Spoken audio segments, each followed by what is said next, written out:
Hello பசங்களா, இன்னைக்கு நான் உங்களுக்காக இன்னொரு புது கதையும் சொல்ல போறேன். அதோட பேர் என்னன்னா மந்திர மாடு. ரொம்ப வருஷத்துக்கு முன்னாடி ஒரு கிராமத்துல ரெண்டு விவசாயி வாழ்ந்து வந்தாங்க. அவங்க பேரு லல்லன் மற்றும் ஹரி. அவங்க ரெண்டு பேருமே ரொம்ப நல்ல விவசாயிங்க. அவங்க ரெண்டு பேர்கிட்டயும் ரொம்ப பெரிய வயலும் மாடுகளும் இருந்தது. ஆனாலும் அவங்க சந்தோஷமாவே இல்ல. அவங்க இன்னும் பணக்காரங்களாகணும்னு ஆசைப்பட்டாங்க. நான் இன்னும் பணக்காரனாகணும்னு நினைக்கிறேன். ஆமா, நானும் தான். அதே ஊர்லயே கோபால்ன்ற இன்னொரு விவசாயியும் வாழ்ந்து வந்தாரு. கோபால் ஒரு ஏழை விவசாயி. அவர்கிட்ட ஒரே ஒரு மாடும் அப்புறம் ரொம்ப சின்ன வயலும் தான் இருந்தது. ஆனாலும் அவரு ரொம்ப சந்தோஷமா இருந்தாரு. தினமும் தூங்குறதுக்கு முன்னாடி அவர் கடவுளுக்கு நன்றி சொல்லுவாரு. கடவுளே, எனக்கு சாப்பாடும் தண்ணியும் கொடுத்ததுக்கு ரொம்ப நன்றி. அப்படியே எல்லா நாளும் நல்லபடியா போயிட்டு இருந்தது. இத பார்த்த லல்லனுக்கும் ஹரிக்கும் ரொம்ப பொறாமையா இருந்தது. அவங்க எப்பவுமே இத பத்தி தான் பேசிட்டு இருப்பாங்க. இந்த கோபால் மட்டும் எப்படி இவ்வளவு சந்தோஷமா இருக்கான்? அவங்கிட்ட ஒரே மாடு, சின்னதா ஒரு நிலம் தானே இருக்கு. ம், ஆமா சகோதரா, இவன் எப்படி சந்தோஷமா இருக்கான்னு தான் எனக்கும் புரியல. நாம இவங்கிட்ட இருக்கிறத விலைக்கு வாங்கிட்டோம்னா அதுக்கப்புறம் இவன் எப்படி சந்தோஷமா இருக்கிறான்னு பார்க்கலாம். இவங்க ரெண்டு பேரும் இப்படி பேசிட்டு மாடை வாங்குறதுக்காக கோபால் வீட்டுக்கு போனாங்க. அப்புறம் கோபால், எப்படி இருக்க சொல்லு. நாங்க உன்னோட மாட்டை விலைக்கு வாங்குறதுக்காக வந்திருக்கோம். இந்தா 20 வெள்ளி நாணயங்கள். இது உன் மாட்டுக்கு வந்த ரொம்ப நல்ல வேலைதான்ப்பா. ஆனா கோபாலுக்கு தனக்கு பிடிச்சமான அந்த மாட்டை விக்கிறதுக்கு விருப்பம் இல்ல. அவங்க கிட்ட நேரடியா என்ன சொன்னார்னா, நான் என்னோட மாட்டை விற்கணும்னு நினைக்கல. தயவு செஞ்சு இங்கிருந்து போயிடுங்க. இத கேட்ட லல்லனுக்கும் ஹரிக்கும் கோபம் வந்துருச்சு. கோபால பழி வாங்கணும்னு அவங்க ரெண்டு பேரும் முடிவு பண்ணாங்க. லல்லன், நம்மள அவமானப்படுத்துறதுக்கு அந்த கோபாலுக்கு எவ்வளவு தைரியம்! அந்த கோபாலுக்கு நாம ரெண்டு பேரும் யாருன்னு தெரியாதுல்ல, அதனால அப்படி சொல்லியிருப்பான். நீ சரியாதான் சொல்ற ஹரி. நாம யாருன்னு அவனுக்கு காட்டுவான். அவங்க ரெண்டு பேரும் யோசனை பண்ணாங்க. அந்த கோபாலுக்கு அவன் மாடுன்னா ரொம்ப பிடிக்கும் இல்ல. நம்ம அவனை பழி வாங்குறதுக்கு அவனை எப்படியாவது நம்ப வச்சு ஆகணும். அவனை நாம பழி வாங்குறதுக்கு இதுதான் சரியான வழி. ஆனா அது எப்படி? நாம இன்னைக்கு ராத்திரி அவன் வயலை மொத்தமா அழிச்சிடலாம். அப்ப அவன்கிட்ட சந்தோஷப்படுறதுக்கு எதுவுமே மிச்சம் இருக்காது. அப்புறம் அவனால சந்தோஷமாவே இருக்கவும் முடியாது. அவங்க திட்டம் போட்ட மாதிரியே அன்னைக்கு ராத்திரி கோபாலோட வயலுக்கு தீ வச்சிட்டாங்க. மறுநாள் காலையில கோபால் தன்னோட வயலை பார்த்து ரொம்பவே வருத்தப்பட்டாரு.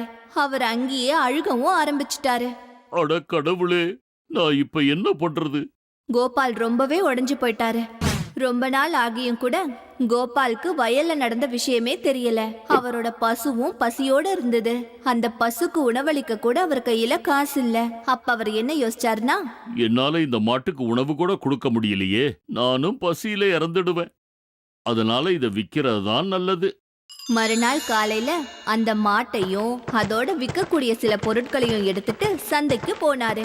சந்தைக்கு போயிட்டு இருக்கும்போது கோபால் என்ன யோசிச்சாருன்னா, ஒருவேளை வழியில கொள்ளைக்காரங்க என்கிட்ட கொள்ளை அடிச்சா நான் என்ன பண்றது?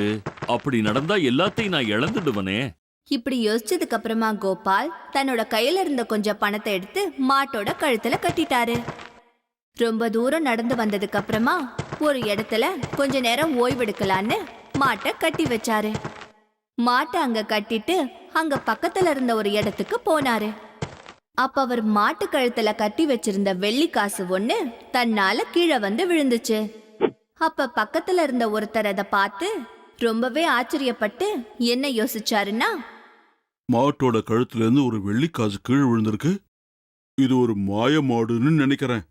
இத பார்த்ததும் உடனே அந்த மாடை வாங்கிடணும்னு நினைச்சாரு. உடனே அவர் கோபால் கிட்ட என்ன சொன்னார்னா, இந்த மாடு உங்களோடதா?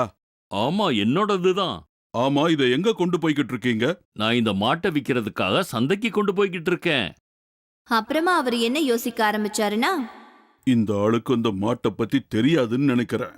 இது ஒரு மாய மாடுன்னு இவருக்கு தெரியல. அது தெரியாம தான் இந்த மாட்டை இவரு விற்க பாக்குறாரு. நாமளே இதை விலைக்கு வாங்கிட்டா என்ன? இப்படி யோசிச்சுட்டு அவர் கோபால் கிட்ட என்ன சொன்னாருன்னா, அப்படியா? நீங்க இனிமே இதுக்காக எங்கேயும் போக வேண்டிய அவசியம் இல்ல. ஏன்னா இந்த மாட்டை நானே வாங்கிக்கிறேன். இந்த மாட்டுக்காக ஒரு பை முழுக்க இருக்கிற வெள்ளி நாணயங்கள் தரேன். வெள்ளி நாணயங்கள் இருக்கிற ஒரு முழு பையா? ஆமாம்பா. கோபாலுக்கு தெரியும் இந்த மாட்டுக்கு அவ்ளோ விலை இல்லைன்னு. ஆனா இத கடவுள் கொடுத்த வரமா நினைச்சுக்கிட்டு கோபால் என்ன சொன்னாருன்னா, சரி, வெள்ளி நாணயங்கள் இருக்கிற ஒரு பைய கொடுத்து இந்த மாட்டை நீங்க வாங்கிக்கலாம். அந்த மாட்டை வாங்கினவரு கோபால் கிட்ட ஒரு பை நிறைய வெள்ளி காசு கொடுத்தாரு. கோபாலும் அதை வாங்கிக்கிட்டு ரொம்பவே சந்தோஷமா வீட்டுக்கு போனாரு. வீட்டுக்கு போனதும் அந்த பைய ஒரு இடத்துல வச்சுட்டு அவர் என்ன யோசிச்சாருன்னா, இப்ப என்கிட்ட இருக்கிற வெள்ளி நாணயங்களை வச்சு நான் நிறைய மாட்டை வாங்க முடியும். அதோட நான் நல்லா சாப்பிடவும் முடியும். கொஞ்ச நேரம் கழிச்சு லல்லனும் ஹரியும் கோபால் வீட்டுக்கு வந்தாங்க. அந்த நேரத்துல கோபாலும் அந்த வெள்ளி நாணயத்தை எண்ணிட்டு இருந்தாரு. அத பார்த்த 2 பேரும் ஆச்சரியப்பட்டாங்க. அவங்களால அவங்க பாக்குறத நம்பவே முடியல.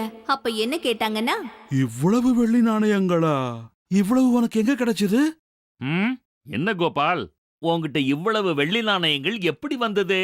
கடவுள் எனக்கு மாட்டு மூலியமா இத கொடுத்தாரு. நான் என் மாட்டை வித்துட்டேன். அதுல வந்த லாபம்தான் இது. இப்ப நான் நிறைய மாடுகளை வாங்க போறேன். அதுக்கு திருப்தியா உணவும் கொடுக்க போறேன். அத கேட்ட ஹரியும் லல்லனும் ஆச்சரியப்பட்டாங்க. அப்ப கூட அவங்களால நம்பவே முடியல. அவங்க போட்ட எல்லா திட்டமும் வீணா போயிடுச்சு. சரி பசங்களா, இப்ப இந்த கதையில இருந்து நாம என்ன தெரிஞ்சுக்கிட்டோம்னா, எப்பவுமே அடுத்தவங்கள கஷ்டப்படுத்துறதுக்காக நாம எந்த வேலையும் செய்யக்கூடாது. அந்த மாதிரி செஞ்சோம்னா அதோட விளைவுகள் நமக்கு தான் கேட்டதா வந்து முடியும். புரிஞ்சுதா பசங்களா? எங்களோட வீடியோஸ் உங்களுக்கு பிடிச்சிருந்தா உடனே லைக் பண்ணுங்க, எங்களோட சேனலை சப்ஸ்கிரைப் பண்ணுங்க. எங்களோட கார்ட்டூன் ஷோஸ முன்னாடியே பார்க்கிறதுக்கு பெல் ஐகானை பிரஸ் பண்ண மறந்துடாதீங்க.